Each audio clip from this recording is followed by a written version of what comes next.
Your attention, please. Paul and Alex are required to proceed to the gate immediately. What? No way. What is happening here? This is the last call for the Layovers podcast. Really? Come on, man. This is our thing. We got this. Oh, yeah.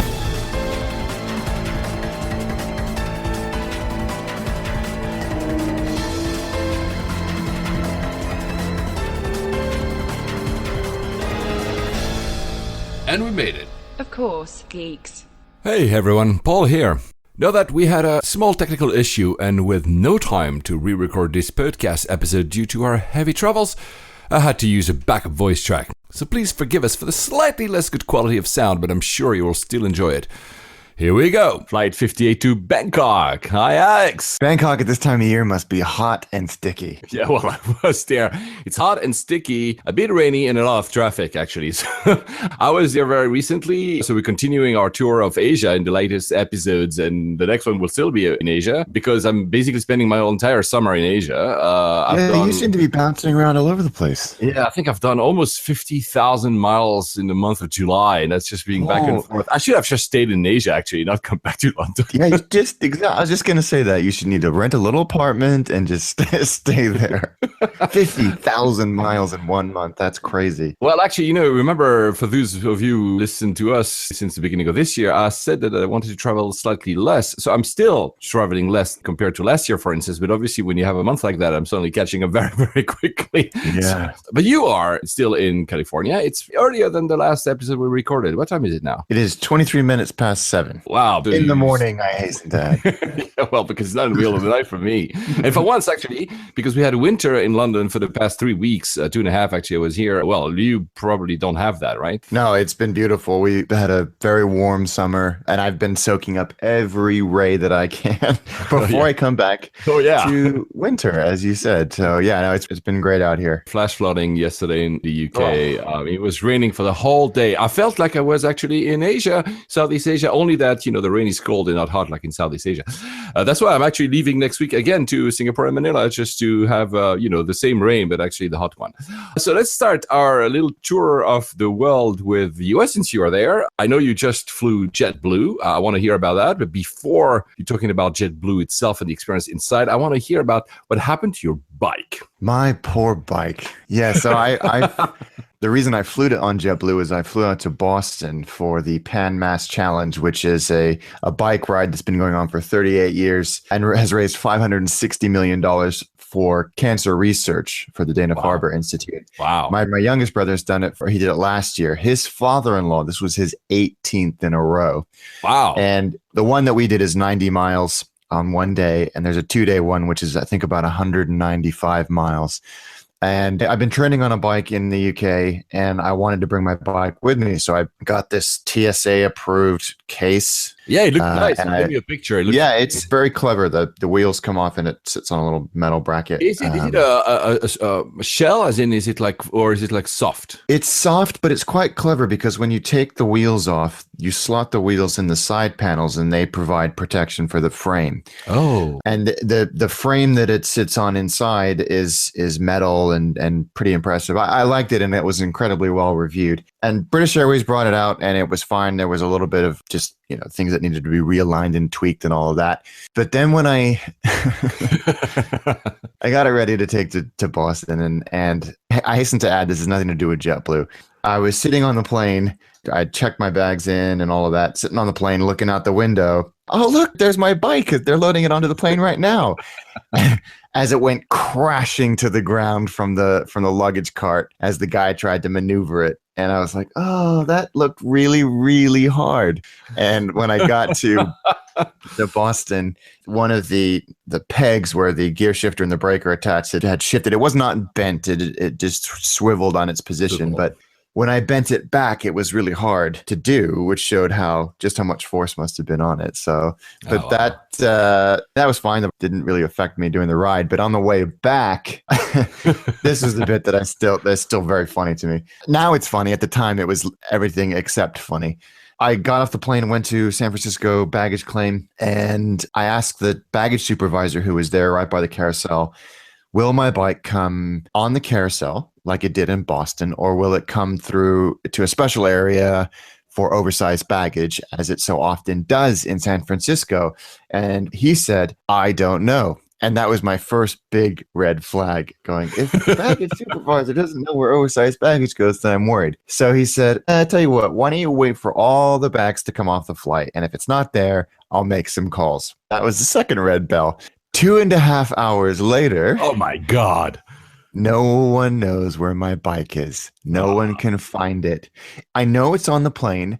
I know it's very close to me because I have one of those tile trackers. Oh, nice. In the saddlebag of my bike for this exact reason. So they're like, oh, we don't even know where it is. I'm like, it's like within 100 feet of us, guys. It's got to be somewhere. And I was like, it's either below us or above us. Above us was departures. Below us was baggage and customs. It wasn't until the JetBlue station manager stepped in that something was done. And he was fantastic. Within 5 minutes, he's like, I bet I know where it is. I bet it went up the wrong baggage belt and is now in the restricted area in customs. We as JetBlue don't have any international flights out of San Francisco, so I don't have access, but let me make a call because I'm 99% sure that's where it is. Sure enough, 5 minutes later, he comes around the corner with my bike. And that's exactly what had happened. It had gone up the wrong belt into the restricted customs area. But it was a little frustrating that it took the most senior person. And frankly, JetBlue have quite a few flights out of San Francisco. I'm sure he had more, bigger problems to deal with than my lost bike. But before I even said anything, I never complained. I never raised my voice. I was never angry. Of course, I was probably visibly frustrated. He's like, I've talked to my colleague here. We're going to give you $280 of JetBlue credit for your time.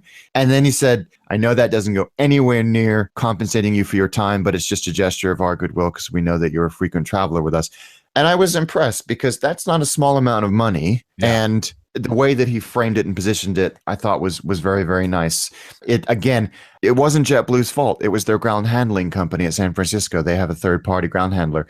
Would I transport my bike again? Well, I have to get it home. So yeah, but unless you have a hard case and that those are A, more expensive, and B, a lot more time-consuming to pack your bike up, it's going to get a little bit bashed around just by virtue of the fact that it's got to go through the baggage system.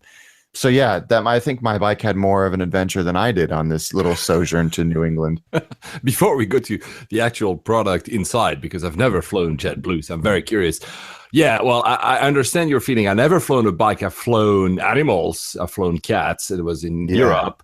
And it's super stressful, especially when I saw one of my 3 cats. I recognized the cage I had bought on the tarmac sitting there for almost 2 hours.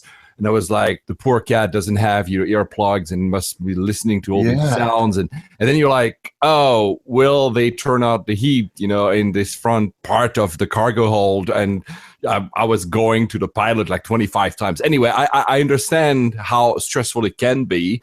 And that leads me to my second remark. Is it not strange that some airports have everything like that automated and means that here somebody must have put your bike in a wrong belt? Yeah, especially with oversized baggage, there's no way that it's just going to get put on with all the other baggage. And I think actually that was the problem, is that because JetBlue comes into the international terminal at San Francisco, even for domestic flights, the probability of a mistake like that happening is very, very high. So when he said his theory that it had gone into the customs area, I thought, of course, that is the most logical explanation, because the customs area was literally on the other side of the wall from us, which is why my tile app was being picked up. They had to call in a favor, not even call it a favor, just call a contact within the customs team to let them through to collect it. And then they had to inspect it because it had gone into the restricted area. But yeah, I think, animals, one would hope, go through a different process altogether than a bike is just a bike is just a bike. If it gets damaged, just travel insurance will take care of it and you can replace it. An animal, it's a living, breathing thing, and you would hope that they have separate protocols. But yeah, it was an eye-opening. I kind of wish I'd strapped a camera to it, when I left to see what actually happened. Yeah. So tell us, how was the flight? So did you fly what? Did you fly in economy? Did you fly business? What did you fly? I flew Mint, which is their transcontinental business class product, on an A321, and it was superb. Oh my Absolutely God. Tell us. Superb. So I was a suite. So I had my own space with a door What? And remember, this Wow. is on an American carrier, transcontinental on an A321. I had a 6'8" lie flat bed, big old screen, and like I said, a door that closed to my own area. Wow. At least 3 power outlets, separate power outlets, and enough USBs to power every device I've ever owned. Live TV and free internet, high-speed Wi-Fi, both of which are available throughout the airplane. And actually high speed? Yeah, perfectly fine. Oh, wow. Yeah, and free Wi-Fi and free live TV are available throughout the airplane. So even if you're economy, you get that as well. The food was outstanding. They partnered with a few New York culinary institutions, including some of the Momofuku brands. So because it was a night flight, they gave you this sort of 3-course on a single tray. And it was delicious, absolutely delicious. And then when you land, they give you a bag to take with you with a hot bagel, hot everything bagel, some juice, some coffee, really high quality stuff. That's really cool. Is it a 5 or 6 hours flight? It was 5:05 on the way there, 6:05 on the way back. Yeah, so just slightly not enough to actually have a good night of sleep. And also, I guess this is why they give you this handout at the end to leave you sleep until the very tail end of the flight. Exactly. And they have this little button that sits at the top of your seat where you press it, and if it's illuminated, they'll wake you for meal service. If it's not, they'll leave you be. That's so smart. It is smart. I'm amazed that no other airlines do this, especially when you have a reasonably compartmentalized business class seat, as pretty much all of them are. Is it like a 1-2-1 configuration then? Correct. Okay. Wow. Yeah, 1-2-1. So not all the seats are this sort of suite or throne. Oh. But I had the suite on the way over there. Again, all the seats have this very, very effective massage function as well. I got a good amount of sleep. The service was outstanding. I was addressed by my name the entire flight. Everything. It was just so good. The amenity kit, Wow. the pillows, the duvet. It was better than most of the intercontinental business classes I've flown in recent years. On the way back, I was in a kind of a pair, 2 seats next to each other, and it was just as good. You felt just as private. It was a day flight, so I had a lot more time to play around with all of the features. It was spectacular. Just a truly world-class business class product on an American domestic flight. I would pick them every single time and twice on Sundays. Just so good. Well, then I hope that they actually start this plan of going from New York to London, right? Which is one of the rumors, plans they've been having for quite a while, because this is not something you see every day. Oh, wow, I'm so jealous now. No. And they're good anyway, JetBlue, even in economy. Just having the live TV, having the big screen, having the free internet just makes it go a lot faster. I was just so impressed by them on all fronts. Every component of the service was truly world class. Who are they affiliated with for freaking Frial Miles? You know? Emirates. Okay, yeah. Well, I've seen that on Emirates. True, actually. Emirates, Wow. South African, or Cape Air, because that's sort of the regional carrier in the northeast of the U.S. Those are the ones that they promote at the moment. But certainly, I know they've got a strong tie-up with Emirates and South African Airways. Okay, so it means I might be able to use my Emirates miles, some Skywards, if next time I go to the US. So I will try that. I need to try that just for the sake of trying it. It was good value too, considering the length of the flight, and it just makes the business class. And I was thinking about this as I flew. I'm like, man, this really puts Club Europe and all the other regional carriers to shame.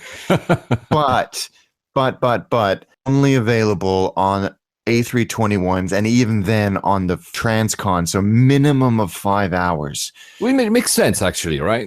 It does make sense, because they have a big A320 and E170 and 190 fleet that they use for, Oakland to Long Beach, and you're not going to need that product on that. Absolutely. And you can't do, I don't think, that level of fleet segregation, if you will, in Europe, because you need an A320 to do London to Leeds, and then my father just did Paris to Amman, Jordan, which is pushing 6 hours in an A320 as well. So I don't think it's fair for me to compare Club Europe, and what I think it would be fair to do is something like the other American domestic carriers, and anything that's running transatlantic, that's a fair comparison. The flights are pretty much the same length. Yeah, I think Delta is coming up with this Delta One, which also will have feature a door. So we'll probably, competition is good. We always say that. So probably we'll see that for Transcon. I mean, you guys will see that for Transcon. I rarely do Transcon myself. I usually limit myself to the East Coast to the US. But yeah, it's good. I mean, and again, I repeat what I just said. I really hope that they come doing these flights from New York to London one day, because that would be a great excuse to fly them. I would strongly recommend it, and I would be interested to hear other people's experiences if you've flown JetBlue, but particularly Mint, if you had a similar experience. And for those of you who live in the US and we have status on one of the big 3 airlines in the US, know that JetBlue is currently running a status matching promotion. So if you have high status on any of the big ones, and I think also like maybe on smaller ones, they will match your status. It's I did not. Yeah, it's summer. I think the promotion is called Summer Mosaic. I don't have it in front of me. If you just go on jetblue.com, the website, you'll be able to find that. So that's a good excuse to be directly on high status and, well, try. Staying in the US, every time we talk about United, we have to see something good and something bad. Well, they just apologized because since I was talking about pets earlier, they just apologized of killing a dog, actually. So, I mean, again, no. You never know. Again, like you said yourself, sometimes it's the ground handlers, obviously, because you're ticketed on United or whoever, they are responsible of the entire supply chain, if I may use that term. But that happens. That would freak me out. But I want to say something good about United is that since they're retiring all their 747, the last one will be retired at the end of the year, I think December, they've done something cool if you live in the US. 747s were usually used for international flights. So meaning that a lot of Americans that might have not flown internationally might have never actually flown it. So on July 28th, they flew, I think it was from Chicago to San Francisco, actually, near where you are. They flew one of their 747-400s to allow, regular people in the US to try it for the one last time. And it's pretty cool. Nice send-off. That is cool. And anybody who gives the 747 the platform it deserves is okay by me. Yeah. So I'm glad that they do that. And I think it really reinforces the impact that the 747 has had on the traveling public's imagination. Yeah, and that absolutely. It's been given this reverence and an appropriate reverence as it's being wound down as a mainline jet for so many airlines. It is sad, but it's also, I think, appropriate that so many people are paying respects in this way. This isn't the first story that Cathay did it, and a lot of other airlines that have moved on from the 747 have paid their respects, and I like that. I think that's a good thing. And I like this one, especially because they allowed regular people to fly it. It was just not a send-off for, PR reasons and staff, which they probably do at the end of the year. They probably do that on their last ever flight. But this one was open for the greater public to use without a passport, and I think it's a good idea. And to make a comparison, no one is making any send-offs for the A340. No, that's true. A lot of people, especially the 343. You're right, actually. That's a really good point. No one wants this plane anymore, right? No. I mean, no. But it's never been iconic. No. As a note, let's remember, because, sometimes, obviously, when we talk to people based in the US, they're very proud about Boeing, but not a single US carrier has bought the 747-8. So, well, Yeah. Well, I get it economically, but it's still sad that they haven't. A bad news about United, because we have to go there, because we cannot just say something good. I'm sorry, guys at United. There's many stories coming out of the USA. We don't cover them all because it would be like we could do an episode a day about something bad happening in an airport in an airplane. But that one, we've been talking about these new fares all the airlines are introducing, like basic economy and ultra basic economy. And so basically, you're segmenting every seat in the plane with different pricing. And that is leading to some, like what just happened. There was this, I think it was a mother and a kid, and the seat next to them in economy was free. So there was no one sitting there. But the flight attendant prevented the mother from putting her kid on it, saying, no. Somebody would have paid a good amount of money for that. It's a premium seat. You're not allowed to stretch. What is this world coming to? That's insane. That's insane on so many levels. One, just generally, but second, I don't know if it's policy or if this person was on a power trip, but there's no way that frontline staff, especially in-flight crew, should be having to do revenue management for the airline or enforcing revenue management policies. That's just when it's wheels up, it's wheels up. You can't move between cabins, and that's fine. But to suggest that someone cannot stretch into the seat next to them is just bizarre. And I'm sure that anybody within that airline's revenue management team would also agree with that. Absolutely. And I remember fondly when I was flying in the US as a kid, having, these 3 seats, a full row for me as a kid. And it was, nobody ever told me not to, lie down on the transcon. And I really honestly don't understand it. If someone had said to my kid, or me, saying your kid can't, someone would have paid a lot of money for that seat. And I said, well, when they show up, I'm happy to give them the seat. But until then, go away. Well, your kids are destroying BA seats. That's different. Yeah, my youngest son is his superpowers, other than identifying Cold War British jets, is projectile vomiting. So it's like, if you want to take him, you take him, but I suggest not getting anywhere near him. So, still in the US, a lot of confusion. One thing is for sure, the laptop ban is lifted. The US has confirmed it. So none of the airports in the Middle East, especially in Africa, have this restriction anymore. It's still the case, though, in the UK. You still have to bag, especially, for instance, Istanbul or Beirut. You still have to put your laptop in the checking luggage. And there was a bit of confusion because TAP, the Portuguese airline, a few weeks ago came out with, I think it was a Facebook update, telling like, oh, now laptops will not be authorized in checked-in baggage to the US. And people are like, what the hell? So it's the exact reverse of what we had. So now you don't have to put anything. Then somebody in the US said, no, this is not true. But, and that's where the confusion comes from, but we're not telling you the new rules. So basically now the only thing we know is that the US is implementing new vetting procedures. They're not telling the rules, probably because they don't want, to give hints to terrorists, but it leads to a lot of freaking confusion, which I've experienced lately in airports. You see that the security measures have increased, but you're not sure which are actually valuable or not. Have you seen anything in the US yourself? Or no? I mean, I have TSA pre, which I have to say is just a wonderful thing. I was through security on both in San Francisco and in Boston, which are busy airports, in no time. It was a breeze. It's so easy. But I do feel really bad for the airports who constantly have to amend their protocols and educate the staff about what's okay today and might not be okay tomorrow.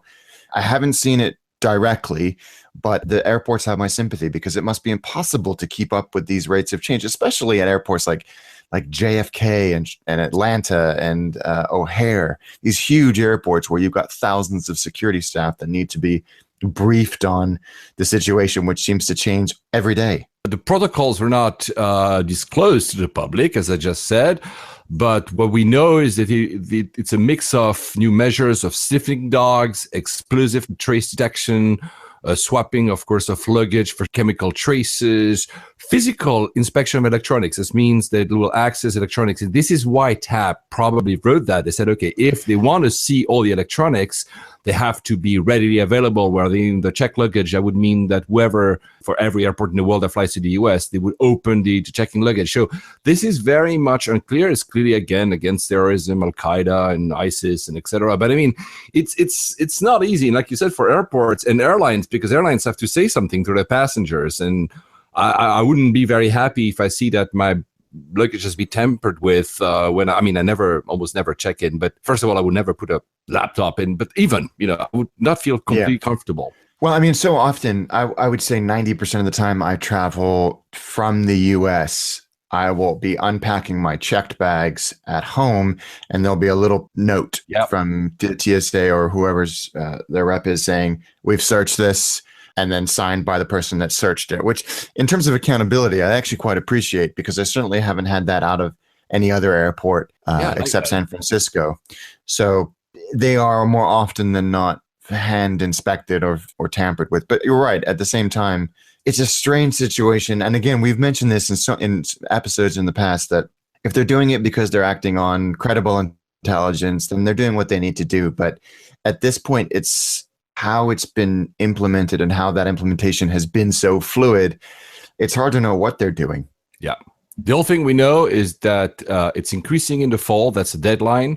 And that I think Reuters reported that they will also require more passenger data or face sanctions. So any airport authorities that do not provide more data about passengers that are flying to the US might face sanctions. Obviously, the passengers might not be allowed to fly. So we'll see where we continue to monitor this. I get it. We get it. We never actually said that these measures were not good, as in we understand the safety concerns. It's just that the uncertainty is not easy to deal with as passengers. What can you actually bring on board? Where do you have to put it? Will I be able to keep my laptop or camera with me or not? These are the kind of questions that are not easy to answer.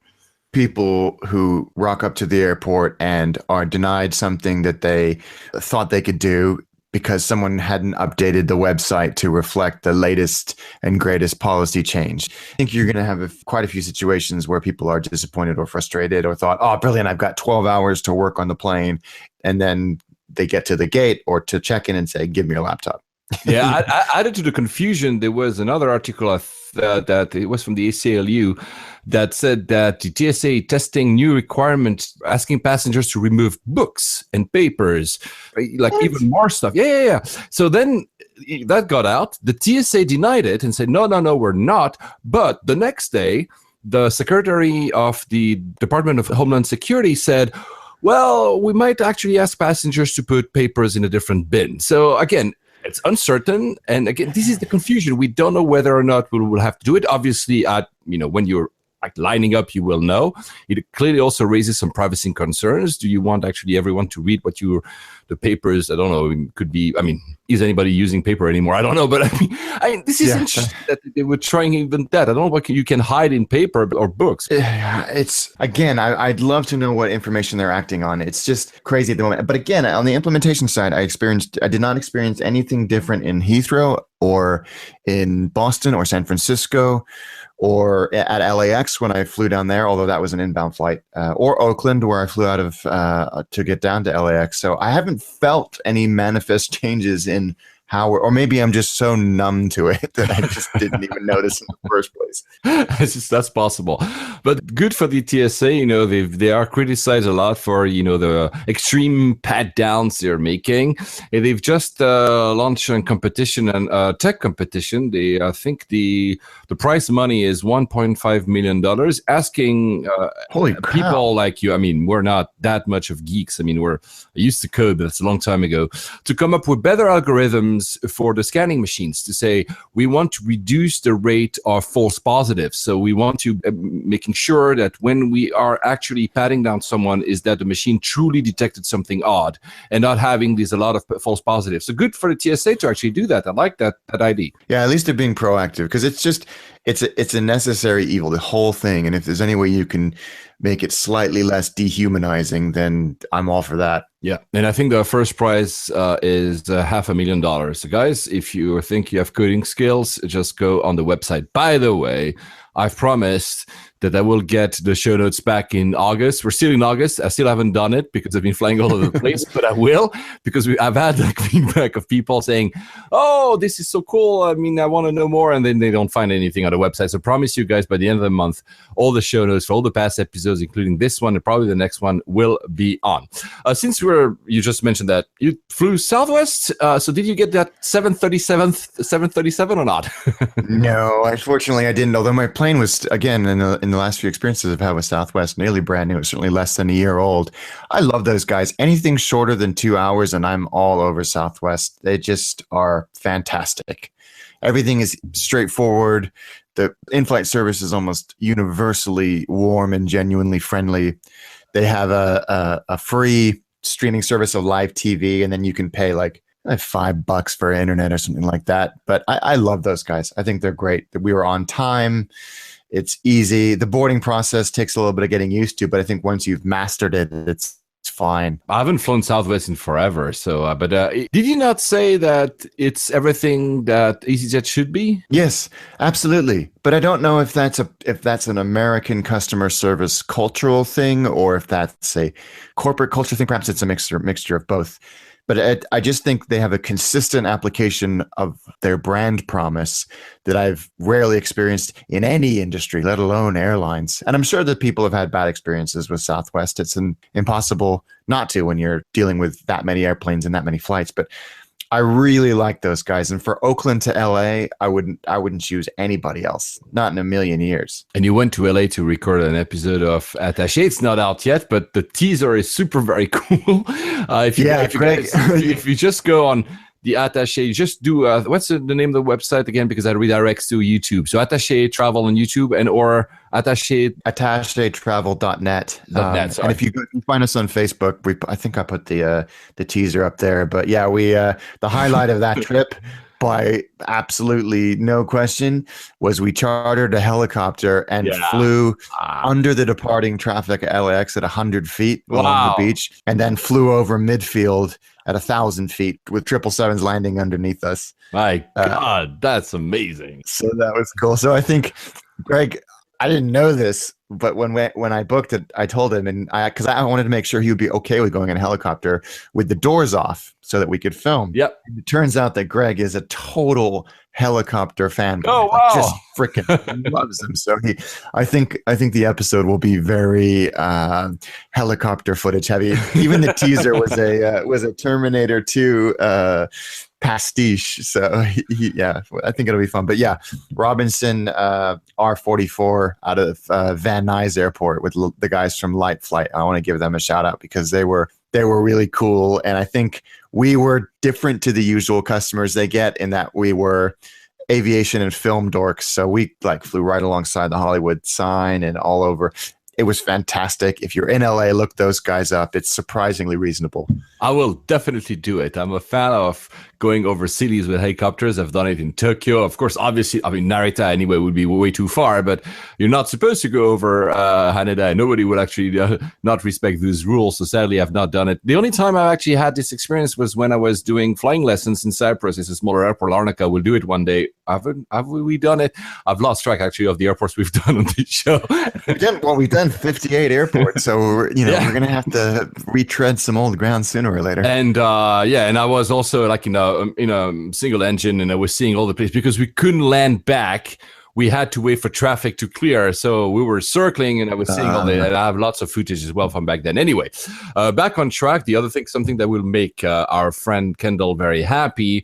Remember, the Flyers Right had requested that there would be a law submitted to Congress to limit the race to limiting legroom and width. Yeah. A judge so Congress refused, and then now a judge said, "Whoa, you have to look at it." The words from the judge is, "This is the case of the incredible shrinking airline seat." And this federal judge ordered the Federal Aviation Administration, the FAA, to review seat size, legroom on commercial airlines. So we'll follow up. Maybe actually we could invite Kendall one of these days to talk about this. I know that she always tells us that we fly way too much in the front of the cabin to understand what people are suffering. It's not true, but it's maybe good news. I mean, we had that debate. We're not going to go there today, but maybe, Kendall, if one of your colleagues wants to jump on a podcast one of these days to talk about regulation for the airline seat, I'm sure that a lot of our listeners will be happy to know that there will be some law to limit that race to the shrink cage of the seat. Yes. Another news in the US, LaGuardia, which I think I'm pretty sure we've actually never done that airport in our show.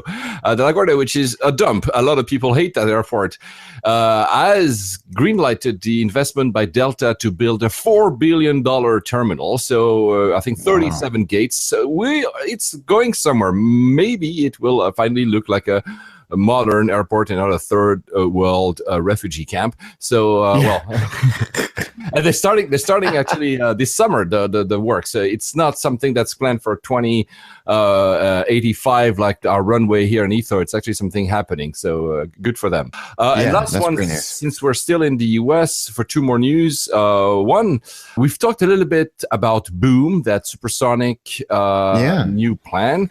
And one other thing that prevented supersonic flights for a very long time was not the actual technology, but was regulation of the supersonic boom. The sonic booms. Exactly. And there is currently a US amendment that would clear that hurdle to say that because of new types of technologies, because the planes are doing less noise, et cetera, this law that was passed, some people would say simply to ban the Concorde in the US.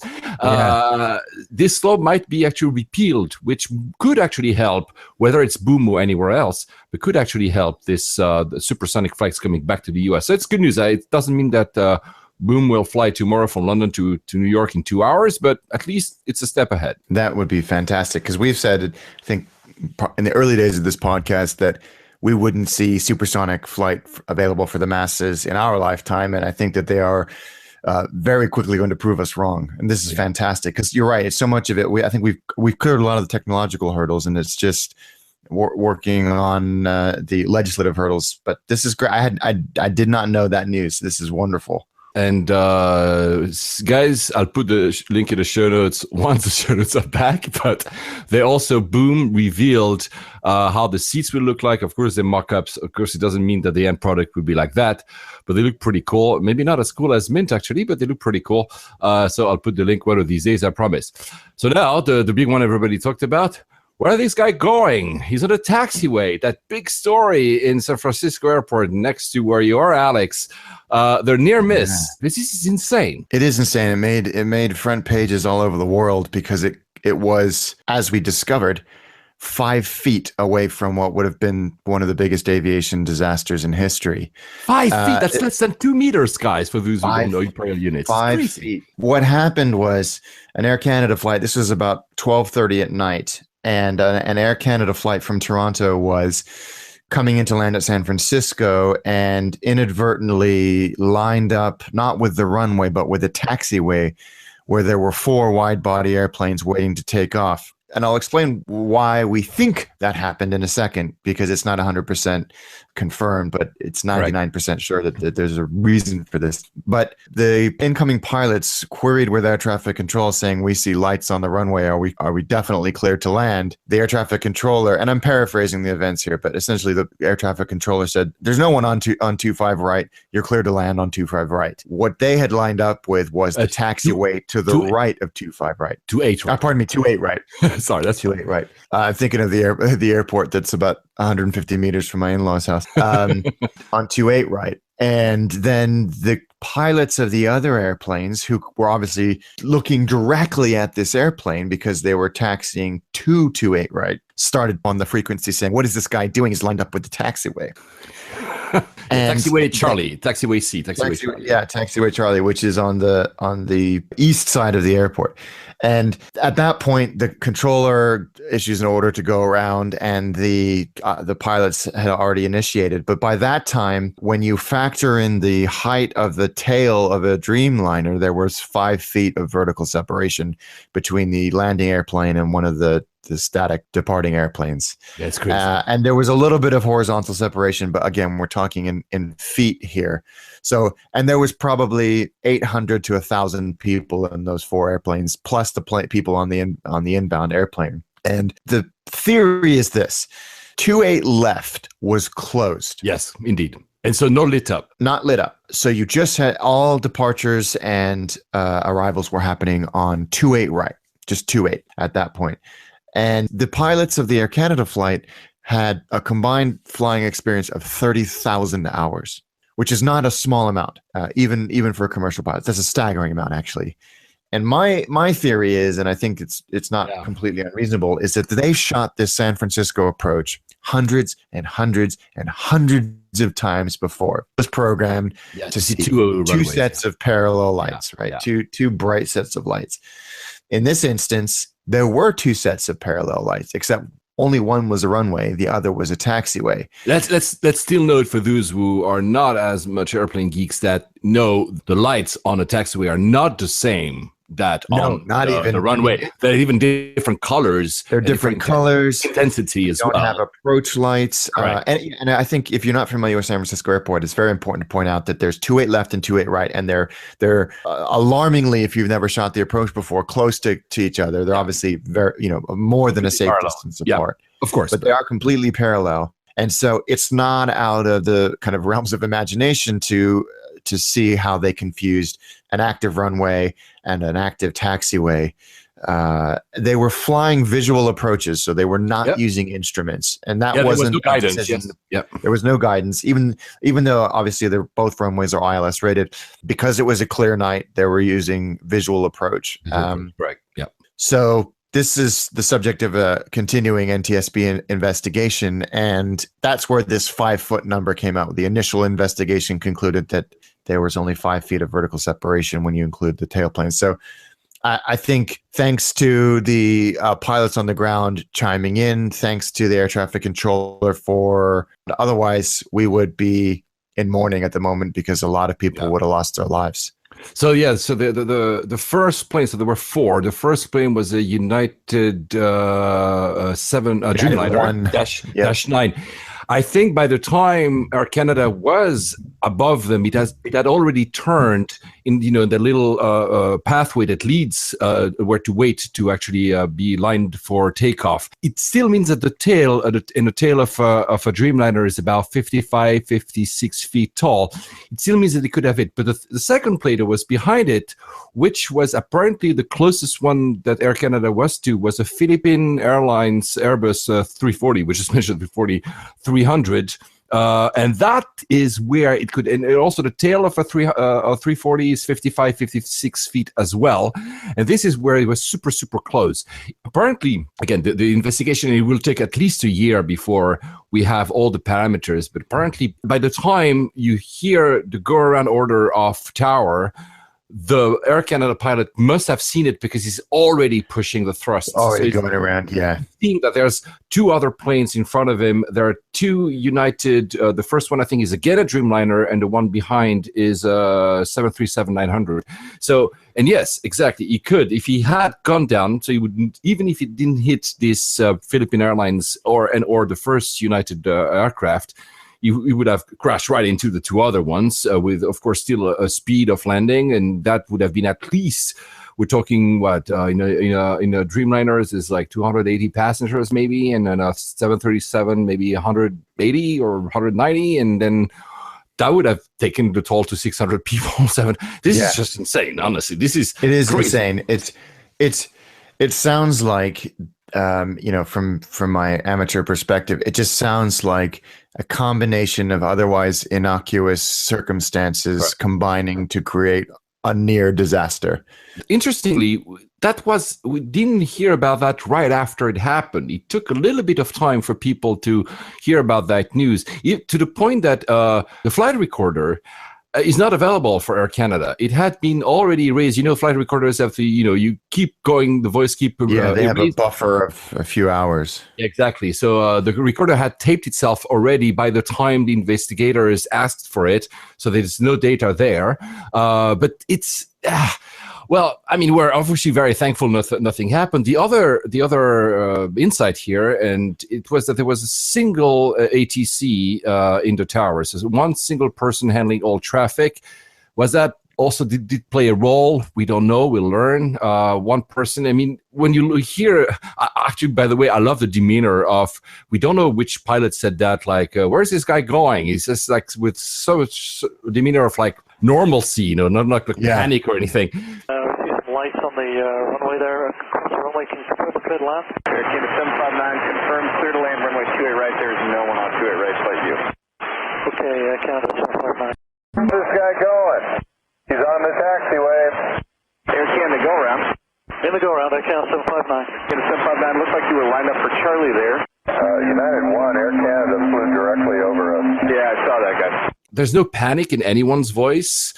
Doesn't seem that the ATC was at fault, but again, he was alone, or she was. I don't know if it was a he or a he. I don't know, man. It's I'm no expert in psycholinguistics, but you're right. I mean, the pilots on the ground were very sort of, what the heck is this guy doing? And a sort of, look at this joker. Yeah. But then when they went around, you could hear the tone of the Air Canada pilots' voices was very kind of tail between legs. I think we've just done something very, very wrong here. Well, we're thankful it didn't happen again. Yeah. It's like you said yourself, I think we call that concept the normalization of deviance. You're so used to do something that at some point your eyes, your brain don't even compute if the settings are slightly different. You think it's still the same, so that might happen. It might be fatigue as well. It just happens. We're still human beings. Well, at some point the NTSB will come up with but I mean, wow, because as for a reference, because everybody says it would have been the biggest ever airline catastrophe. The biggest one, of course, is the Tenerife catastrophe in 1977. Where there was a bomb alert in Gran Canaria airport, so no plane could land there. So it all stacked up in a very tiny, non-ILS guidance, nothing, Tenerife airport, and it was foggy. We're talking also like a long time ago with less, I'm not saying less regulation, but a lot of changes have happened since then. And a 747 from KLM shouldn't have taken off, took off, whilst another 747 from Pan Am was taxiing and clipped, the KLM clipped the other one. There was, I think, almost 600 people died in this incident. And obviously here we would have racked the same kind of numbers. I mean, crazy. Anyway, we'll learn about this one day. As a passenger, you don't feel anything. Just a pull up. That's it. Yeah, I don't think you would notice that much as a passenger of the Air Canada plane or on the ground in the others. I'm sure that everybody got to the Philippines and Singapore and all those and never would have been none the wiser. None the wiser, exactly. Another, I'm just going to skip quickly to Europe because that's Eric Hoffman, husband in tow, who sent us that news. There's a French pilot for Easyjet that was caught having used ecstasy whilst flying, or at least having still the effect of the ecstasy. I don't know how that worked, but this is unbelievable. And he was I think he was given like a 15-month suspended jail sentence as well. That's crazy. It is great. It's like I don't know what to say, honestly. Wow. Well, exactly. Wow. Yeah. That's yeah. I was speechless when I read that. It's like, how is this even possible? Yeah, well, at least the Air Canada pilot was clearly not on that. Talking about another near miss, in episode 50, we talked about Narita and how the complexities of the airport. And one of the things I told you is that one of the runways is not as long as the other.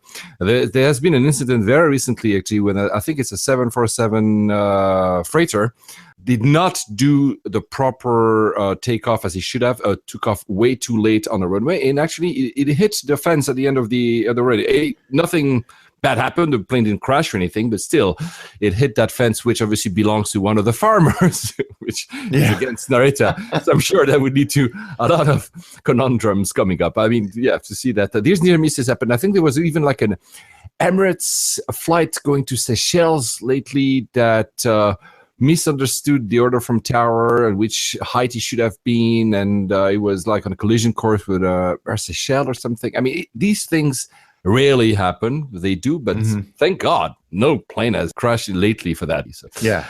Going to more happy news in the US, that's very funny and very enthralling thing that Boeing did, drawing a Dreamliner in the sky. That was super cool. Oh, that was so cool. It was a really good drawing too.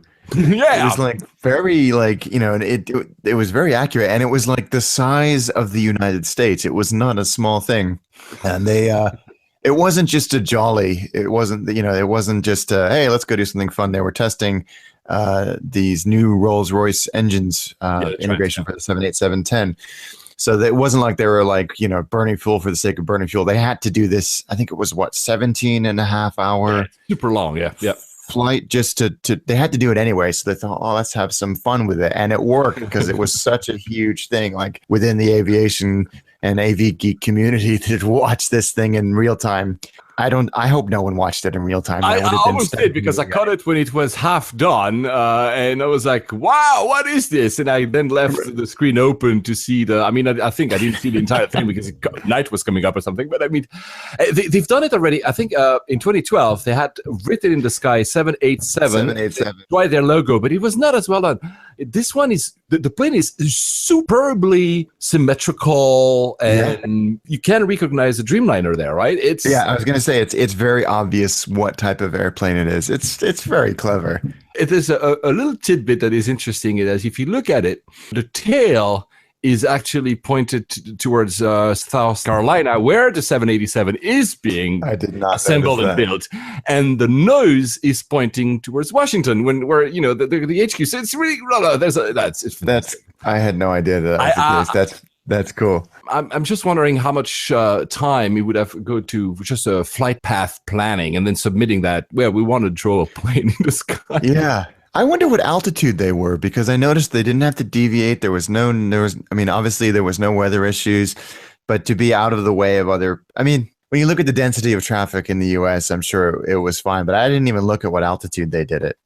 Other good news, we got more 5 stars for our show. I want to acknowledge the people who take the time, and thank you for doing so. Guys, if you want to do it, you can. The first one comes from JezB_UK. The title is Great for Even the Armchair Traveler. A really relaxed yet incredibly enthusiastic pairing of Alex and Paul make this show great listening. Thank you, guys. And we've been a bit slower this summer to record. We're sorry for that. I'm an armchair traveler mostly, but the stories of traveling and most importantly, how you get there are great entertainment. See, Alex, people like when we talk about how we flown, right? And we always hesitating if it's not bragging or not. Another from Hi, my name is Dave. Hi, Dave, because we know you've been a faithful listener. And the title says it all. 55 episodes and still here. That was written in June. This is about the 55 because of 58 today. The Layovers podcast continues to improve with each episode. Wow, that's really kind, man. Alex and Paul cover general aviation news, sprinkled with engrossing stories of their own recent air travel experiences. If anything like me, you'll be often envious. So yes, thank you. And that's where it actually hurts me. I'm not so heavy. You were not trying to hurting me, but he says at the very end of his lengthy review, because longer than that, pro tip, Google Layovers to find the show notes. Yeah, well, I know. It's a lot of work, man. I mean, you do all the editing for the show anyway, and then to try and compile all those notes, that's another job. But I'll have them, guys. I promise you earlier in the show, and I'll have them. There was also Peter Johnson who quipped that we talked in the previous, I think was it the previous episode, when one of our listeners were listening to the KIX episode at KIX, and he sent us a picture of somewhere in England, I guess, when he was listening to episode 57, and a picture of his dogs. So Peter, the question is, do your dogs listen to Layovers as well? Please let us know. And finally, I want to also give a shout out to @Decryption on Twitter. He mentioned this because he said, wow, finally a podcast with chapters. So I'm very happy that the extra work I do with chapters is being recognized.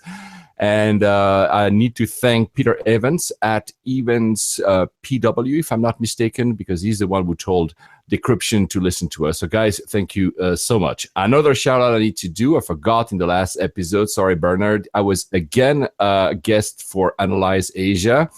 It's a weekly podcast about everything tech and innovation in Asia. We talked about Cathay in Singapore. It's a 40 minutes episode.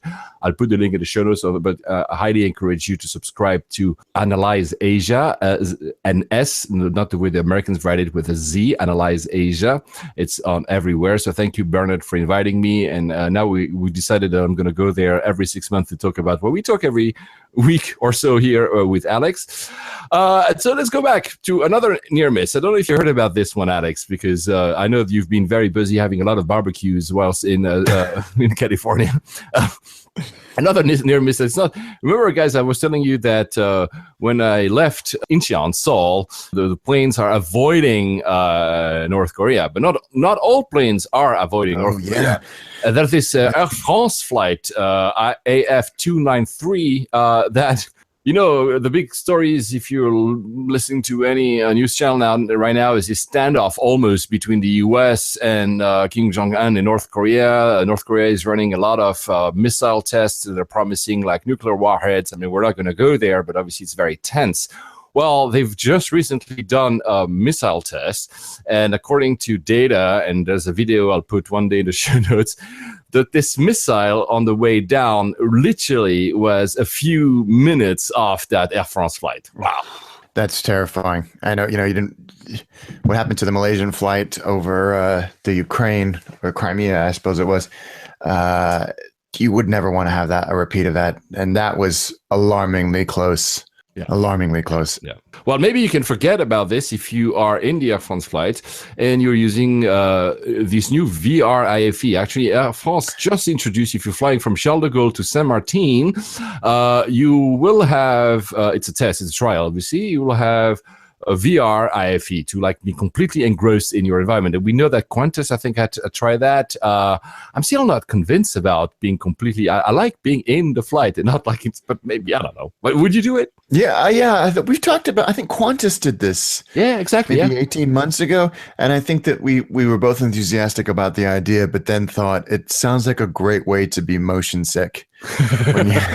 I am motion sick with VR, even if I'm not on the flight already, right? So yeah, there you go. I'm interested to see if anybody adopts this mainstream. I'll be fascinated to hear what Air France, even if it's not a trial, it's more of a PR gimmick. But if any airline rolls this out when the price of headsets comes down to the point where it makes economic sense to do it as well. And right now it's only for business class, and that's another 340. So there, see, not everybody's ditching 340s. Still on Air France, we talked about Boost. It's not called Boost in the end; it's called Joon. JOON. It's a new airline. Another way, they have Hop, they have Transavia, they have Joon. So Joon is a millennial airline. I don't know what the heck that means. I don't know what that means either. It's a low cost. It's a low cost with a fancy name. The entire marketing campaign is based on Instagram or something. Yeah, I know they got lambasted for the name when it first came out, pretty much universally. But yeah, and I think by calling it an airline for millennials or a millennial airline, they just poured more salt on that wound. I mean, you're right. I mean, they've been trying for ages to come up with this ancillary brand. They tried with Hop. They've tried with a few others in the KLM Air France group. But I'm still not clear what that actually means, like a millennial airline. I know that they have come on, it's marketing. Kind of fresh looking flight attendant uniforms. But I think the cynic in me says that this is another way to try and renegotiate the union contracts. Well, that is the case to a certain extent, because I think this airline will use Air France pilots, so they earn their union contracts, but will not use, the staff will be probably 0-hour contracts. So that's already, but the whole market, I mean, Level didn't need to say it was a million airline. It's just low cost. It's cheap. And I'm not saying cheap. I'm not saying it's cheap in the bad way. It's simply cheap to fly. And I think this Joon is basically trying the same model, only they put this sort of coat of paint on top of it saying, the reason we're cheap, as in not expensive, is because we cater to a new lifestyle or something. But it's the same idea. Yeah, it is. It's definitely the same idea. And well, good luck to them on this particular venture. I know that the big airline groups have been trying to figure out the ancillary brand / low cost carrier thing for ages. British Airways have been more and more vocal about their split brand. We talked about it, if not in the previous episode and the one before that, and no one's really cracked it. Yeah, true. But I think it's impossible, but I look forward to being proven wrong. Yeah, I mean, why not try? I mean, why not try? So again, we have a slightly longer show. I'm going to go for one of our travels. I'm not sure I'm going to do both, otherwise our show would be 5 hours, because I've done a lot of stuff. I flew to Bangkok via Singapore, as in I needed to be in Singapore. For one reason, I need to grab my new MacBook. The saga of this MacBook is wonderful.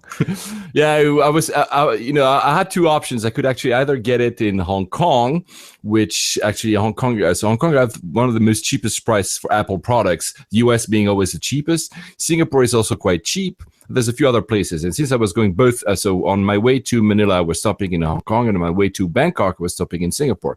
I ended up doing in Singapore. Why? Because in Singapore, they do in-store pickups, so you can just go show up to the store and pick it up, whereas in Hong Kong, they don't.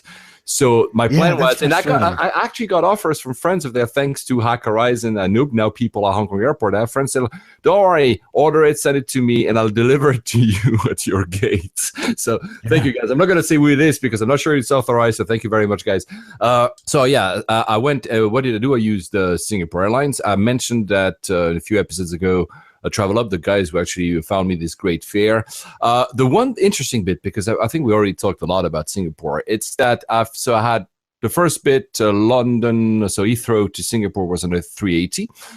Very nice. I always take the bulkhead seat because the bulkhead seat have a larger zone to put your feet. Otherwise you're always sideways. You have to put your feet on the left or the right side. On that one, it's not the case. The bulkhead, you can, since I'm tall, I can actually move any way I want, and I like the bulkhead seats. Ben Schlappig from 1 Mile at a Time, his favorite seat is actually the very, very last seat on the upper deck, because it's not only like a bulkhead, but it's like a solo. There's one seat, nothing, and then another row of seats. So it's but that one wasn't available. I wanted to try it, but that wasn't available. Anyway, very good flight.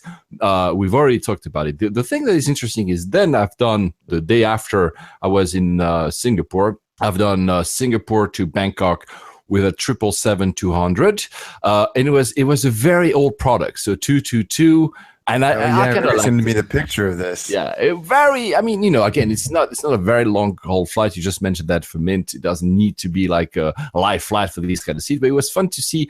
And it was so old that, and that's just the picture I sent you, that the power sockets were still these awkward old, almost, I don't know how to describe. I don't know the technical. I can't remember what the brand name is, but yes, they're this completely proprietary socket that you need to buy an expensive adapter for, and they never work anyway. By the way, I have an adapter at home. If I had known, I have a battery pack, but I was like, guys, I've never actually used it. Yeah, I used to travel with it, which now I've given up because everybody has USB, or at least I have a battery pack, but that still exists. And the other funny bit is that they had a projection screen in the middle, like these very old flights. Wow, that is old school. I couldn't even see the safety video because the contrast was so bad that I couldn't actually not see it. But anyway, I know it by heart. By the way, Singapore, it was not the case, but they just come up with a new safety video, which really shows all the beautiful aspects of that city. Yeah, I just watched it. It's gorgeous. It's really gorgeous, yes. And we will talk about safety videos in the next episode because there's a few ones that have come up, and we won't have time on this one. So that was super cool. And again, I spent few days in Bangkok, was with huge conference, super well organized. Alex, you're also a keynote speaker like me. You would have loved it in terms of organization. I've rarely seen that. We had a grand time besides the traffic. You know what? I've been to many cities in Southeast Asia, and for a long time, I thought Manila was the worst. And Bangkok used to be bad, but it's becoming even worse. We took, I think, 2.5 hours to do 4 kilometers at some point. Which I'll talk about it at the end of the show for the airport because that matters. But a fantastic city. I had a lot of fun, a lot of great food, obviously. Of course, yeah. I hope one day you'll touch upon some Thai food on your Mastication Nation. Yes, I'm still waiting for the next episode, by the way. Where is it? So am I. And then on the way back, another 777-200, and this time, funnily enough, so that's why it's interesting because I've done 3 777s in 3 different era of product, and this time was something that is very close to the one you see on 380s. So again, this lie flat, very big seat, too large almost, right? You're like, why do I have so much space on my left and my right? I want to say something about that flight because it's probably the best crew I ever had, the best staff I ever had in years. They came to salute every single passenger by name. They were very, very, very good and very cheerful as well, like light and entertaining. And I've rarely seen that. Even on the way, so nice. Bangkok just the biggest difference. I remember on the way into Bangkok on that, because it was apparently a change of plane. So we had an older 777. The guy behind me was, I don't know if he was a frequent flyer or not, was complaining. He was like, I'm not happy. I don't have the seat. Will you change the flight? I don't like that seat. I was like, my God, in my head, I was like, what? Oh, God. Shut up, right? Or something. And the poor head of the crew was there, and he was so well trained in handling that. Everything he said was perfect, not being rude, not taking it anything personal. I was like impressed in how well they were trained, which is it sometimes contrasts with the stories we are from the US when people would go in shouting matches and stuff. He was he changed the situation from something tense to something that worked, and the person even stopped complaining. I mean, he was an old fart anyway. Sorry if you listening to our show. I didn't tell it to your face because I'm polite, but you were an old fart complaining for nothing. And then Singapore, and which I need to say something, Alex. Singapore is considered one of the world's greatest airports, and I'm sure you agree, right? Absolutely. There's one thing they need to change, and I forgot to tell it. I think I know what you're going to say. The carpet. No, that's not what I thought you were going to say. You know why? The carpet. Not the color. I mean, that's taste. People might like it or not. I'm neutral about it. It's super thick and sticky, which means when you have a carry-on, it just doesn't go fast. You have to really pull your carry-on a lot, which in other airports where they have either marble or some kind of, plasticky thing, it just goes. It's not the entire airport, but at the gates, maybe they've done it so that people, when they get into the plane, and since it's slightly bent, so that their luggage are not going too fast, But when you go out of the plane, you're like, why is it going so sticky? When I have to pull, it seems that my carry-on is 5 times the weight of. So guys at Singapore, everybody would listen, just change the carpet, please. Anyway, That's so funny. took the 777 back to London. That's a refurbished 777-300. So this is a very new, latest business class, and that's really nice. A success. So it's still very large seats, though. It seems to me that they're not as large as these 380s, the previous version of the product. But man, it was a really wide seat, wasn't it? It's still very wide, but it feels. I don't know if it's actually not as wide, or if it's simply by design, the design of the seat that makes it feel. But it's still the same system. You still, if you want to go to a bed mode, you still have to go up. And basically, you take the backrest and you put the backrest on top of the, how do you call that? I can't even imagine the word, but basically it's a reverse recline. Exactly. Thank you. You reverse recline the seat that makes the bed. So that hasn't changed. The feeling of sleeping, I didn't have a bulkhead because there was none available, but so I had to sleep sideways. But honestly, super nice. It's a success. I mean, I still prefer the herringbone products of a CX, of a Cathay Pacific, but it's a fantastic product. Really nice to sleep. Again, I'm tall. For me, it's always kind of the litmus test. Can I actually sleep normally on this? And yes, I could slightly bend, probably not fully, but you tend to sleep on the side anyway when you have to sleep sideways by definition. Exactly. The one thing I don't understand is they have, like you said, for Mint, they have now 25 different plugs everywhere. One thing that's very nifty that also exists on the 380, you can plug headphones both on near the armrest or near your head on the other side, actually. So I mean, there's a good depending on where you are, the cable doesn't run all the way. It's things like that. They have a few USB for power, and also have a USB to actually align, so to actually have your content displayed on the screen in front of you. I've never been able to get that to work. I never tried, to be honest with you. I don't. That's. But I mean, really, honestly, super solid. Good storage. The storage in the previous version wasn't great. There's this very small stuff on the side of the screen. It was not really practical. The new one is actually much better, less flimsier as well. So again, really good product. The one thing I don't understand, the screen is not touch sensitive, so you still have to use. That's weird. Yeah. It seems like nowadays, and not that I'm not complaining, but it seems that nowadays every single airline, when they install a new kind of IFE, have very super reactive touchscreens. This one you cannot touch. You still have to use your remote control. I don't know. That's weird. What do you think? I'm sure there's a reason for it, but you're right. It does seem slightly because it's not like airline IFE remote controls have the best interface. They're almost universally confusing. It's not. This one is not too bad. I still think that Turkish is one of the best. This one is not too bad. I mean, it's very slick. Looks very nice, and the interaction is not perfect, but it's closer to what it used to be. Honestly, it's a good one. Lots of content as well. I've seen the stupidest movie on my ever somewhere. It's called The Fate of the Furious. And and what I don't understand, Alex, and tell me, maybe in the US it's even stronger than that. Have you seen a movie called The Belko Experiment? These guys locked in a tower. I mean, there's blood everywhere. It's like super violent, right? That goes. Anyone says a swear word, they bleep it. I'm like, in what world is blood and heads being chopped okay, but motherfucker is not? I just don't understand that. It's a good question. I have no idea. I have no idea. Anyway, fantastic experience. I'll talk about Singapore and Singapore Airlines more in the next episode, and I'll also talk about the other trip I've done to Manila in the next episode, because again, we want to give you a little bit of extra meat, because we're not recording as much. But if I were to do my second flight, I've done my third or fourth for the month of July. But anyway, it would be way too much. We'll reserve it for next time. One thing, though, just as I landed in Manila, I had a new feature. I don't know if you've seen it yourself. It's not exactly airline-related, but travel-related in Uber, and I really love it. And I want to say thanks, Uber, for having implemented it. There's now an in-app chat system. Yes. That's so nifty. So I got it like 3-4 weeks ago, and I saw actually the news coming up yesterday or 2 days ago. So maybe I was in a testing group or something. The thing is, I change SIM cards, not often, but quite still, depending on the countries I am. I'm optimizing my data roaming, if you wish.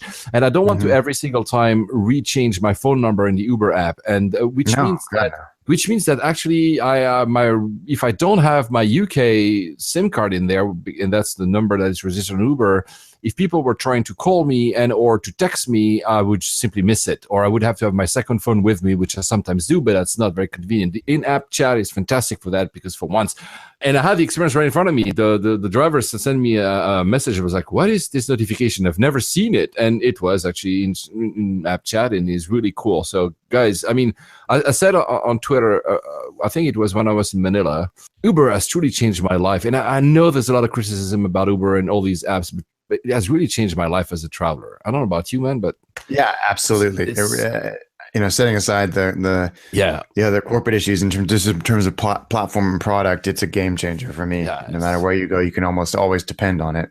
Anyway, so since we talked, I think it was the last episode, about the big news that Qatar Airways was buying stakes in AA. Well, apparently Qatar Airways is not buying stakes in American Airlines anymore. They said, no, well, we changed our mind, which is probably very welcome from American Airlines CEO. You must be very happy about that. Yeah, I think it was. I mean, we talked about this at the beginning, that it was such a power play move by Qatar to do this and not tell them, and then them find out and say, oh, we're not really, American weren't exactly thrilled. And then for them to say, yeah, we've looked at it a little bit further, and nah, we don't really want to do it. It's such a power move. And I guess the latest bit is that they're looking at JetBlue now as an investment. Yeah, that's a rumor. Yeah, that's a big rumor. Well, that would make sense. It would make sense. It absolutely would make sense. I mean, so would American Airlines, I suppose, because they are an alliance partner, at least for the time being. No, they're not. American Airlines just said, and I think it was 2 weeks ago, said that they will end all their code shares with Qatar and Etihad. Oh, for God's sake. I missed that. That's so childish. Yeah. And that was just before the announcement of Qatar Airways not investing in AA. So I don't know if there's any link whatsoever, but at least that was a rebuttal from that intent of buying AA, maybe. But, or maybe the other two big American airlines going to tell AA, guys, you're going to, I don't know. Wow. Yeah. Well, I missed that piece of news. That's, they're just as bad as each other. They really are. They really are. It's just, yeah. I thought it was a very ballsy move on Qatar's part to make this investment without even talking to the leadership team at American. But it was very typical of Al Baker to do something like that, and then to say, nah, no, we're good. We changed our minds. Yeah, I don't know, man. It's we love, and we said many times, we love Al Baker for his bold moves and he's outspoken, but sometimes he goes too far. Have you seen what he said about, all the, I don't have the quote in front of me, but it said something about, and he had to recuse himself and apologize publicly that all the flight attendants in the US looked like grandmothers. Yeah. It was unnecessary. I mean, even if it's a thought you have in private, it's just unnecessary. Yeah. And I'm glad that he apologize, because that's the least he should have done. Yeah, and I think American Airlines pilots, and that was also in the same kind of week-ish of the announcement that American Airlines would stop code sharing. They actually published an ad in Ireland and other places about how Al Baker was not reasonable and was saying things that shouldn't happen. So there was, of course, it's not just American Airlines staff deciding to do it. So clearly there's lobbying behind. I've been doing that job. I know how he works, but still there was a lot of pressure. He had to recant, which is not bad. The two last things about Qatar, I could have flown them many times in my past to go to Asia, because I'm going even next week, but I'm still not confident, to be honest. One thing they had to do, it's not completely linked with this, is that they just offered visa-free entrance for more than 80 nationalities, so you don't have to have visa anymore. I think the UK passport or US passport is 30 days, and some other passport like the Swiss I've got is 90 days. Multiple entry, you get in. That's, they have to, I guess, because they're now having all these issues. This is good. That is good news. That makes the whole place a lot more accessible. And to finish, of course, we want to talk about it, and of course, a lot of people are going to pile on this because it's so hard to actually read into these creative accountings. So, if you've been a listener to Layovers since the beginning, I think probably our 25th first episodes were about that. Were about the fact that they're getting subsidies and who's getting subsidies and what kind of subsidies and la. And it's the same story between Airbus and Boeing. Airbus getting subsidies and Boeing getting contracts from et cetera, et cetera, et cetera. This time, there's two articles. Obviously, they're the HuffPost. The Huffington Post is maybe not my primary credible source of information. And I'm not saying I'm denying the facts that are in there, because we already said that we do believe that there are some subsidies in the Middle East. Yes. But a few numbers. Qatar first, as we were in Qatar. Qatar announced it's making profit, but accountants in the US have remade the calculations according to standardized accounting practices and say, okay, the full year 2017, so the fiscal year, 2017 loss doubled it went from minus $358 million to more than $700 million of loss, which is 7% of total revenue. And they say one of the ways they could announce they don't have a loss is, for instance, that they sold assets, plant, and equipment to unidentified parties, which a lot of people suspect, obviously, are the state of Qatar, to basically for almost 600 million. So they were able to change that. Do you have any thoughts about this? Yeah, no, you're right. I think we've established from the beginning that they get subsidies. It would be very easy to go and say, oh, well, American Airlines got subsidies as well post 9/11, but that's not really what this is about. If we take this in isolation, I think the truth is somewhere in the middle. They don't release all of the necessary data for these people to have a concrete analysis of the financial position of these airlines. But as you say, by using standard accounting practices with the information they have available to them, they can draw some conclusions. And even if they're 50% off, the numbers are still pretty huge as well. And it does, as you said, it presents quite a few unanswered questions with who is this unidentified entity and what is the financial contribution of the states. So it was a very interesting read. I don't take the Huffington Post that seriously, but the person that seems to be credible that wrote the report is absolutely credible. They're a professor of economics at Georgetown. So that anybody else has, I don't know if anybody else has picked this up, any of the other media outlets, and have done their own scrutiny. That we'll have to see. But some of those losses are staggering. I think you suggested that this is perhaps one of the reasons why the Etihad CEO had been relieved of his duty. Let me go there. Let me go to the Etihad, because the same professor wrote an article about Etihad. In the numbers, I mean, Qatar are impressive, but numbers of Etihad is really staggeringly impressive. Yeah. So if he did the same type of analysis, looking at the accounting, looking at what the actual results would be, and he says that in 2014 fiscal year, the operating loss of Etihad would be $1.4 billion, and it received 2.6 billion subsidies. Again, I'm saying using his numbers. In 2015, the operating loss went to $2.06 billion. That's a lot of money. And that's even whilst the airline was getting, again, according to the author, 1.7 billion subsidies. And then we go to 2016, and it's 1.87 billion, half of which actually is a write-off from all the investments in Air Berlin and Alitalia, which is probably why, like you were hinting at, the CEO had to leave. I think he's still there as a chairman or something, but he's not the CEO anymore. Really? Wow. It's.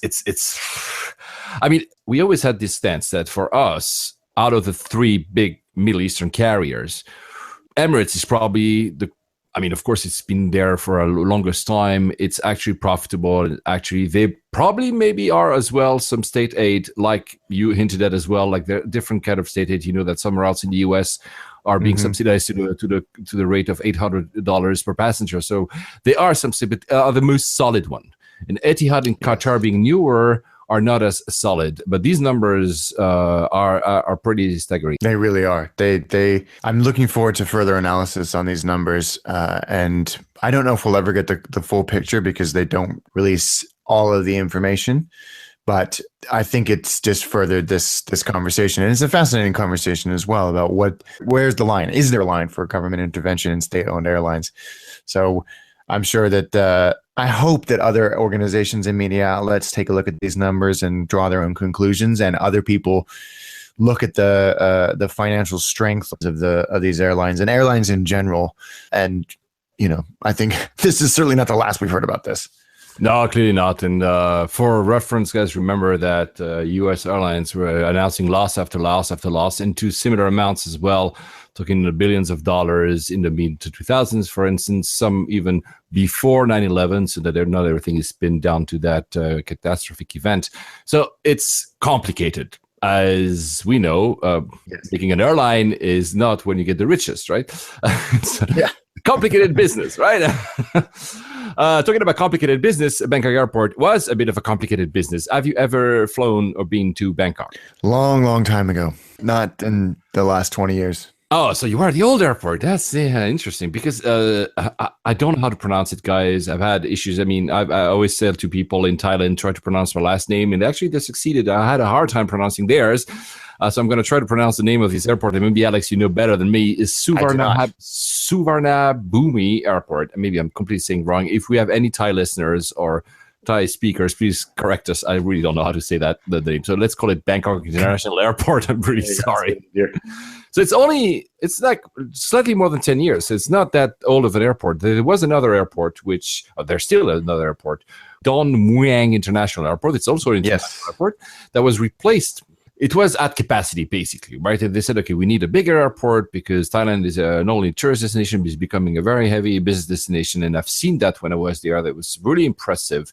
They tried to acquire rights for the lands, not as crazy a story as Narita, I think back in the 70s, but they couldn't.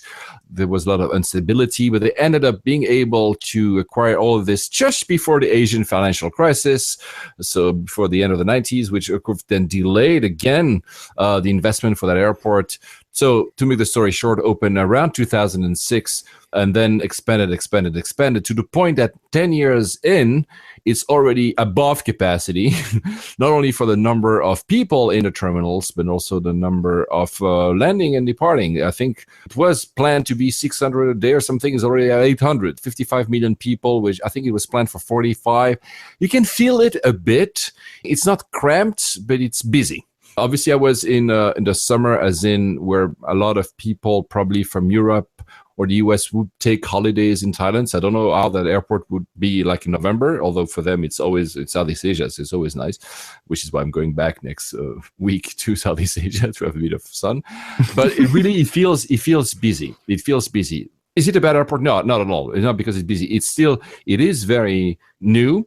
It shows a little bit 10 years, but it's still very new. The one thing that is not great is signage. If it's your first time, understanding where you're supposed to go after your gate from your gate to immigration, and there's a visa procedures in Thailand. So most people have to actually have a visa. There's some visa-free countries. It's not absolutely clear. I had something called premium lanes, which you can actually either buy or That's a good idea. Your airline offers it, but it's really not clear where it is. They have a map on the little piece of paper they give you, and I know it sounds pretentious, but I don't get lost in airports. It still took me like a good 10 minutes to figure out where it actually was, because signage is not perfect.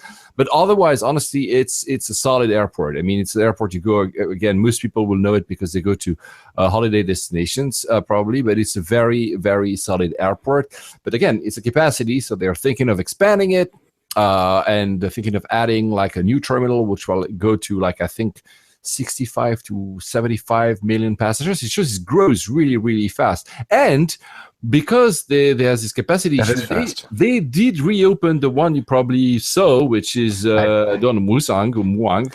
They reopened it. So I think it was, again, maybe 6-7 years ago. At first, it was a very few flights. Then AnalyseAsia went there. And then I think it's not a small airport. The other one has... No, it's big. 35 million passengers. So now it's actually also being refurbished, and probably a new terminal will also be added there. So we're really talking about, there's a lot of demand to go to the country, and they cannot cope. The one thing that we sadly hear the news a lot about in this airport is that BKK, which is the main one which we are talking about today, is that they've been having a lot of issues with their runways. Yes. People say maybe they've been built not on spec or using cheap material, but they've been cracks. They had to shut down one runway. They have two parallel, not as close as San Francisco, which you mentioned earlier, but two parallel on each side if you wanted the airport. They had to close them, repair, open, and again, close them, repair. And it keeps going. It seems to be a never-ending stories of having to do. And to the point that Tony Tyler, whom we've interviewed quite some time ago now, it's been almost a year, when he was the chief at IATA, they had to step in. IATA stepped in and says, this is not acceptable because pilots, airlines are complaining that there are issues on the runways. Yeah, it was went on for years as well. And there was, that part of Thailand, and Thailand in general is quite swampy, very humid grounds, and so and they had issues with the new airport as well, and with the old airport of structures sinking and bits of the tarmac and collapsing on the ramp and things like that. So it's been an ongoing issue. What the root cause is, I don't know, but they haven't won that battle quite yet, I don't think. The thing is interesting as well is that it's the world's largest passenger terminal that was constructed in one phase. It's not the fourth. It's the fourth largest. I think the largest is Hong Kong. The second largest is Beijing capital, and the third is Dubai. They're the fourth, but built in a single go. That's the one. So they really built this massive thing in one single go. And now again, they're trying to expanding it by creating I think an addition. I don't think they call it a terminal. I think they call it like a concourse or like a satellite or something, where they will add a lot of people. Right. Now, as a passenger, so I said it's a bit busy, especially on the way out. The one thing that, and coming back to what I said about Uber earlier, that changed for me is that, and it's also something, and I'm please, my friends in Thailand, forgive me. A lot of people used to say that the problem, and I experienced that when I went to Bangkok last time, which was 4 or 5 years ago, before Uber, if you want.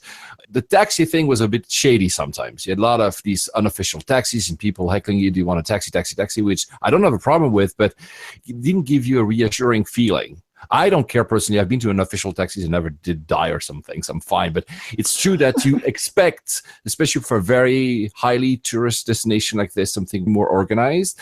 Is it better organized now in terms? It seems to be slightly, of course, better. It's, however, the drop-off zone and pickup zone is not still great, but having Uber solves everything. I press a button, I had a car, the car picked me up, and it was, I didn't even have to think about it. So that's honestly, that's fantastic. There's also other companies doing that. There's not only Uber, there's a Grab as well, which is very well known in the region, which works as well, super well.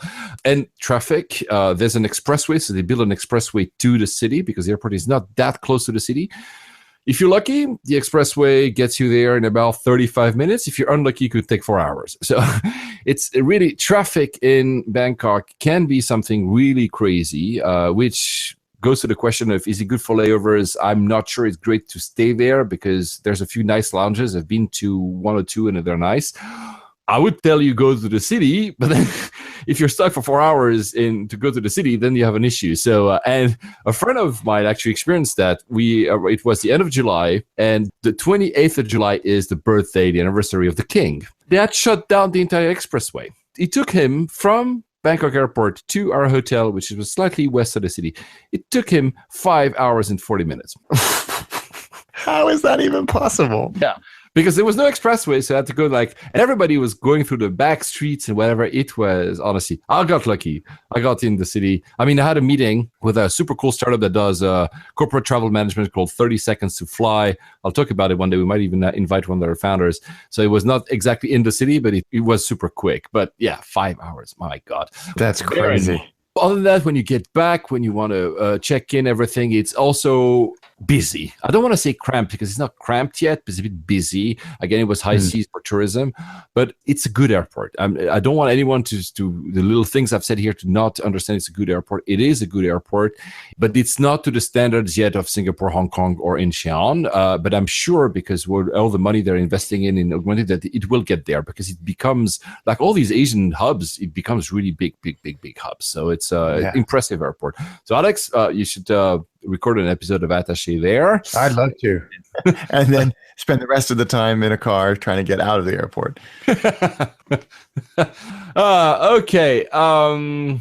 Again, a slightly longer episode, and I talked a lot again. Where are you flying next? Are you ever coming back to the UK, or you decided to stay? Because honestly, the weather is we did extend our trip a little bit, but we are back next week, and then lots and lots and lots of regional travel for the rest of the year. It's crazy. Yeah, we talked about it off the show, and I'm not going to reveal where you're going, but I know a few ones that are really cool. Even more stories to tell. As for me, as I hinted at earlier, I'm going to Manila again, at Singapore one day, and then Manila for 4 days.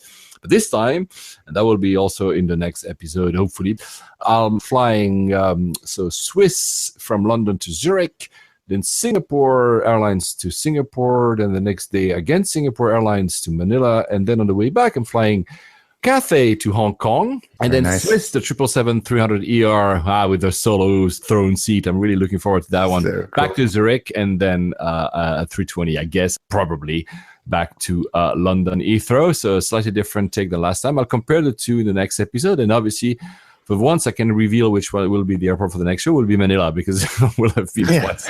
So it will kill it. And sorry guys, because I know a lot of people probably are telling us, guys, you're only doing Asia these days. That's my fault. Alex is not responsible for that, so please complain to me. Anyway, good luck with the bike on the way back, Alex. And thank you, sir. I will let you guys know which state it's in when it arrives back in the UK. Which also will allow us to talk about BA. We have a lot of stuff to talk about BA in the next episode. And until then, happy travels. Safe travels, guys.